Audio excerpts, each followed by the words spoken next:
Busy day for the West Ham social media team yesterday, announcing Fernandes in the morning and Magassa in the evening. Two tasty signings, nom nom nom. But I'm still hungry. I would like more. I am hoping for 2 more signings before the deadline at 7 p.m. on Monday. And speaking of Monday, we will be live from 5 right here on this channel with our deadline day show running from 5 p.m. to 7 p.m. And we've got some special guests lined up who will be joining us on the screen to have a chat about West Ham and the transfer window. Most importantly, interacting with you guys in the live chat as well. So if you're kicking about on Monday between 5 and 7, I would love it if you would join us for the end of this summer transfer window.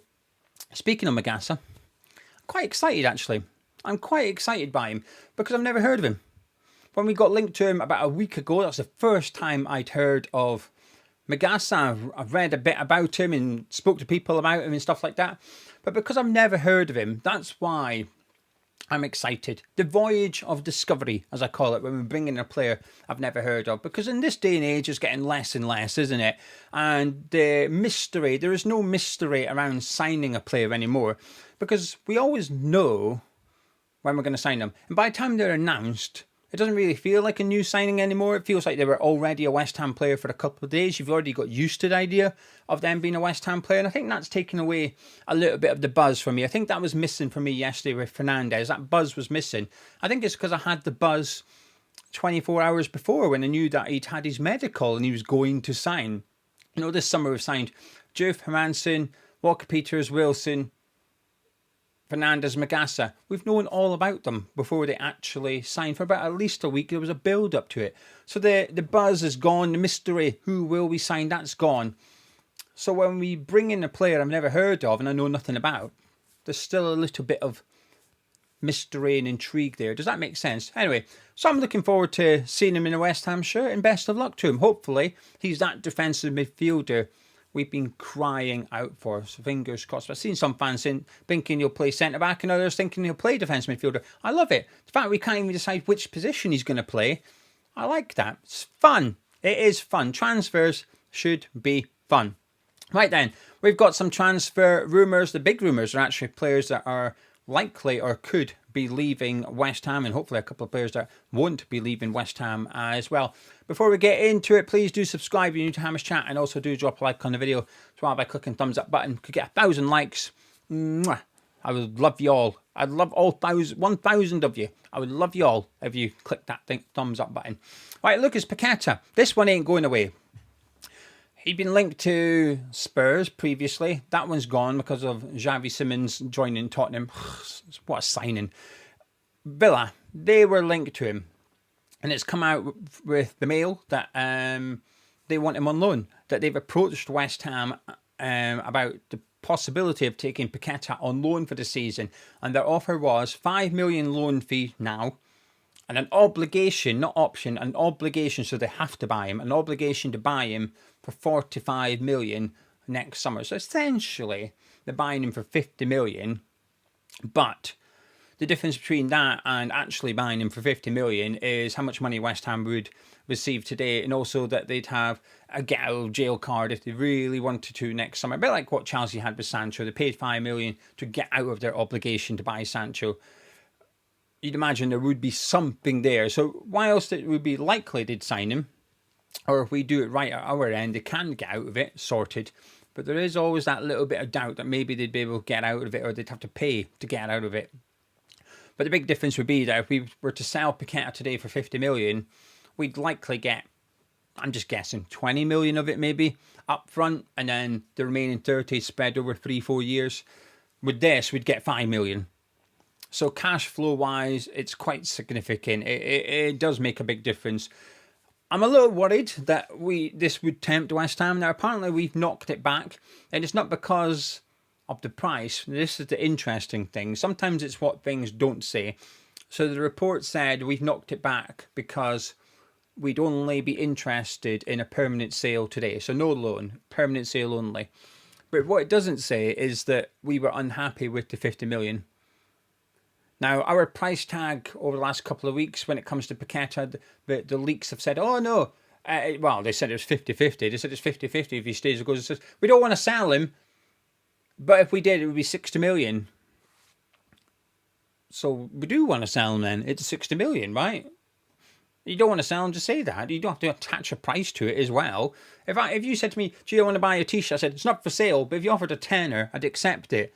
Well, it is for sale then, isn't it, right? I'm still a little bit worried about this one. I still think West Ham want to sell Paqueta. Sullivan wants to sell Paqueta. I've always felt that. And when we bring in Fernandes and Macassa, it's good. Bringing in players is good. But there's quite a few of us, because I've read yous, I've seen yous. There's quite a few of us. I'm not calling you out, by the way. You've literally just left a comment in the videos over the last couple of days saying this as well. There's a few of us a little bit worried as to what is funding this spend that we've done over the last 24 hours. Who or what is paying for Fernandes and Macassa? And I think there's a concern among us that actually it might be Paqueta's going. We've just spent the Paqueta money on Fernandes. That Fernandes is to replace Paqueta. I think there's a little concern there. So in regards to Villa, Paqueta at the minute, it's a no-go. But I am a little bit worried about it. Another one that's a no-go is Tomas Soucek to Everton. Apparently Everton came back, or they're expected to come back again before that deadline closes. Now an agent apparently has said it's 90% likely that Soucek will still be a West Ham player on Tuesday. Now, I completely changed my mind on Tomas Soucek, right? I'm not afraid to admit it. I know people say fickle, flip-flopping, I don't care. Yep, I'm both of those things. I've changed my mind, right? At the start, at the end of last season, I'd have sold him. I would have sold him, I'd have sold Alvarez, Irving, Rodriguez, everyone. I'd have sold anyone that said Ward-Prowse especially, anyone that was a central midfielder at West Ham last season and played for West Ham last season, so not Freddie Potts. I would have sold them all and just really rebuilt that midfield. I wouldn't sell Soucek. I wouldn't sell him at all. Because it's a possibility that we might have to sack him and bring someone else in. Right? That's a possibility. Sack him as in Potter. And who are we going to bring in next? I know people say Postecoglou and Mourinho, but who are we likely to bring in next? Dyche. Right, I think that would be my favourite. Not who I'd want, but in terms of if I had to offer odds up on someone replacing Potter, Dyche should be at the top. Well, he's going to need Tomas Soucek. Tomas Soucek is guaranteed goals in the Premier League. As I always say, he's already proven it. It was in the Carabao Cup, so I won't say that. But Soucek gives you goals. We don't have many goal scorers in that squad right now. Paqueta's scoring, which is good. Bowen will score. Fulkrug should score. Wilson may score. But Soucek is guaranteed. Apart from Bowen, Soucek is our most guaranteed goal scorer in that squad, in my opinion. We cannot sell him. No chance. 20 million, 25 million, I'd still keep him. I would still keep him. Because what hangs in the balance for West Ham this season? Relegation. Premier League status, that's what hangs in the balance. We cannot afford to let this guy go. Now, come January, we're sitting 10th, miles away from relegation, and a Premier League team comes in and offers 20, 25 million, then maybe you can sell him then. You will likely get more money for him in January anyway. But we ain't there yet. We're not in that situation. The situation right now is we're bottom of the Premier League. I appreciate it's only 2 games in, but there's a good chance we're going to be there after 3 games. Keep Soucek, do not sell Soucek, in my opinion. Right then, this video is sponsored by Boyle Sports, one of our sponsors and kind partners on this channel. I want to point you in the direction of their 2-up option that they've got on there. If you'd backed Grimsby to beat Man United during the week, 14-1 they were to beat Man U. Traditionally, you would have lost your bet. They went 2-0 up, and the game finished 2-2. So you'd have lost your bet on Grimsby to win that match. Obviously, if you bet on Grimsby to go through, you were fine. But if you were bet on them to win in 90 minutes, you lost your bet, you lost your money. Not with Boyle Sports. Boyle Sports have got their 2-up payout. So because Grimsby went 2 goals up, it got paid out there and then. It got settled as a winner at 14-1. Even though Man U came back and drew 2-2, doesn't matter. You got your winnings. It's a fantastic feature that Boyle Sports have. So when you're putting your ACCA together over the weekend, we've all been there. We've all done our ACCA. And one team lets it down and they were winning 2-0 or 3-1 at some point and they've gone on to not win the game. You'd backed Liverpool over the last couple of games. You were all right.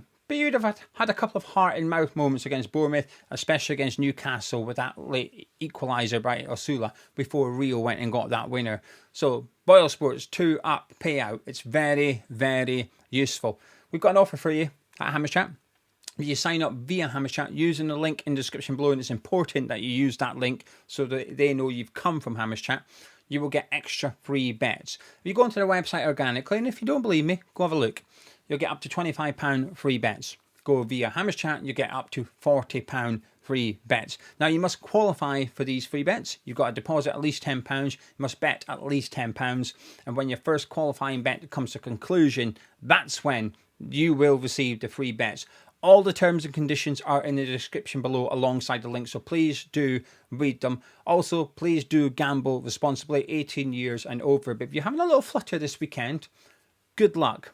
And it might be handy to use Boyle Sports so you've got that 2-up payout as well. Right, Taylor Hardwood-Bellis. He's the latest name being linked to us. A couple of years ago, I'd have said yes. A year ago, I'd have said yeah. Today, no. Someone that was one of England's best young centre-backs a couple of seasons ago. Had that campaign under 21 Euros, maybe a couple of the last ones. Was it that one? He captained England to success under Carsley. So at that point, when he was at Man City and he had a loan spell with Burnley, it was like this was a really good centre-back to pick up. I thought it was a great signing for Southampton, but he was poor in the Premier League last season.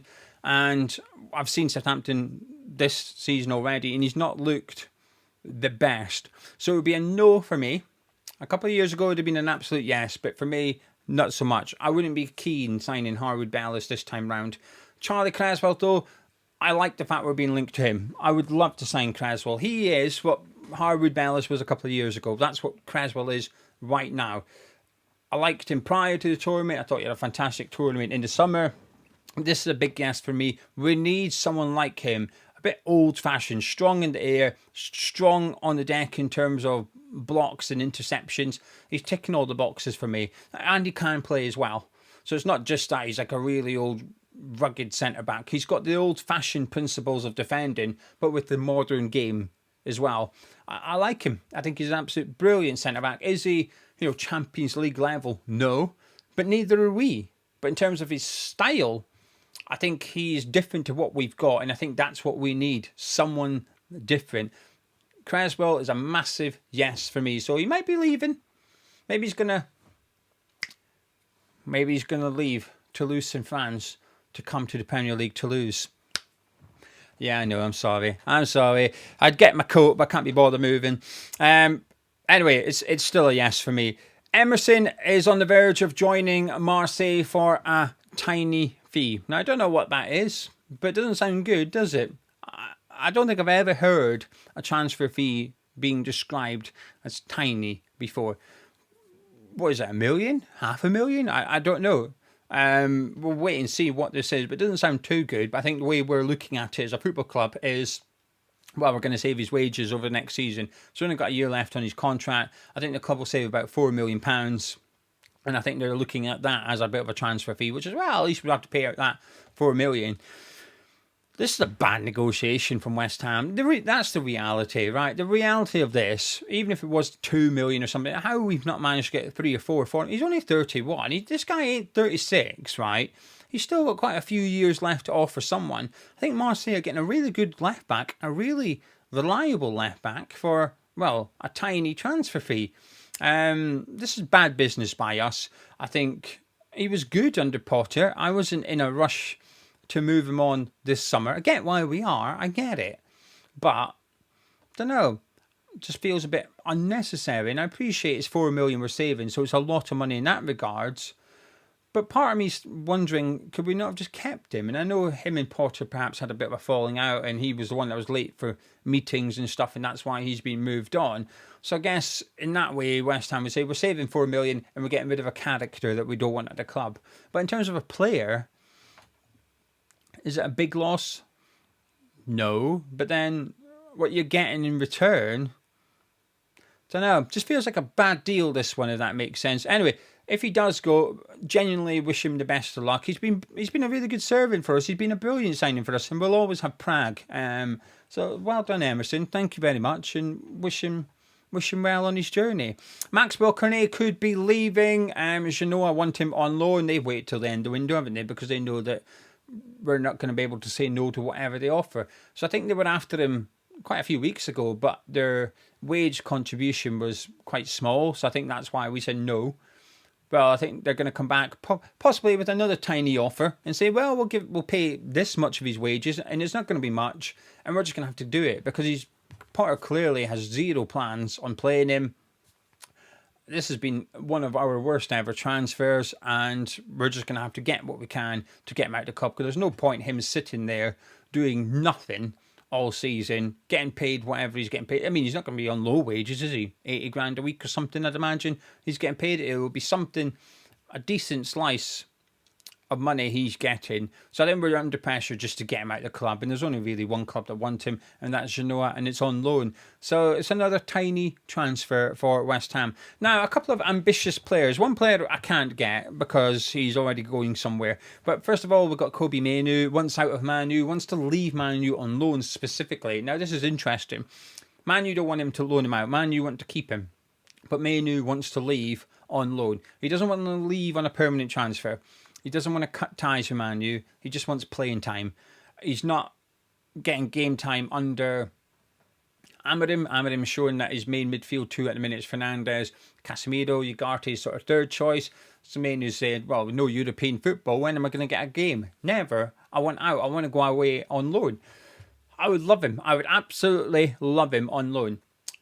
Obviously, if we could have an option to buy, brilliant. We can't. I don't think we can. I don't think Mainoo would want an option to buy. It would almost be irrelevant trying to negotiate it at this point. I think when you're trying to do that layer of negotiations, the option to buy, I think that's what slows down the loan process. Because essentially you agree you're going to loan him. Now let's discuss how much we could buy him for. And that's a process. If we remove that and it's just a straight up loan, we pay X million, probably not a tiny fee. We pay X million, get him on loan for the season. We pay his wages. We get Kobe Mainoo for the season. I would be all over this. I think it'd be a brilliant signing for us. I think he's someone who'd actually suit Graham Potter and vice versa. Ticking all the boxes for me. It is ambitious, but we've still got 2 Premier League loans we can make. I think we should try and make them. Now, one of the players I did want, but it looks like he's on his way to Porto, is Kiwior of Arsenal. Arsenal are trying to sign Hincapié from Leverkusen, and if they do that, then they're going to allow Kiwior to go. Strongly linked to Porto. Now, I don't know if the deal has changed in the last couple of days, but at the start of the week, certainly, Porto were wanting to loan him with an option to buy of 23 million. I think 23 million is a more than a fair price for him. I rate him quite highly. On the ball, I think he's possibly Arsenal's best centre-back out of Gabriel and Saliba. I'm not going to include Calafiori, for example, which is a centre-back, not playing centre-back. You get what I mean. But I think Kiwior is actually better than Gabriel and Saliba on the deck. Now, I think they're better defenders than him, but I think he's actually a really good player. Has that high. I think he's good in the air. I would be all over Kiwior. Unfortunately, though, it looks like we've missed the opportunity, and he looks like he's going to Porto. One centre-back that does intrigue me, though, and he has a transfer fee, but it's nothing offensive. And it would be ambitious, but that's what this little segment is, ambitious. And that's Akanji of Man City. Now, this is where it got interesting, because Fabrizio Romano put up about a week ago that Galatasaray had agreed a £15 million fee with Man City for Akanji. And it was on, I think it was Instagram, and Akanji replied basically saying fake news. He didn't word it like that. He said, well, it's the first time I've heard of this, and to imply it's not true. Turns out it is true. Turns out Man City agreed a deal and Akanji just didn't know about it. Now, he's also being linked to Crystal Palace currently, Akanji. But for 15 million, I don't think that's offensive. I think you're getting a really, really good centre-back there. I think he'd easily be our best centre-back. Would he suit our style of play? Obviously, compared to Man City's, possibly not. But I think you'd get a fantastic centre-back there. But he doesn't want to go out on a permanent transfer or anything. Could he be a potential loan move? 15 million for permanent move? I don't know. It's maybe a bit unrealistic, but I'm just saying, I'm just speaking my mind here. Anyway, last thing we're going to end up with. Graham Potter wants a striker. So apparently he didn't want a striker earlier on in the window, but he wants one now. Victor Boniface is not going away. On loan, I'd be okay with it. I don't want us to pay money for him. He obviously had big issues with his medical to Milan, with the pictures of his knee are doing the rounds again. It doesn't look good. But on loan, I think I'd be okay with the gamble, because if you kept him fit, he would get goals. He's a top striker when fit. The issue is he's just broken.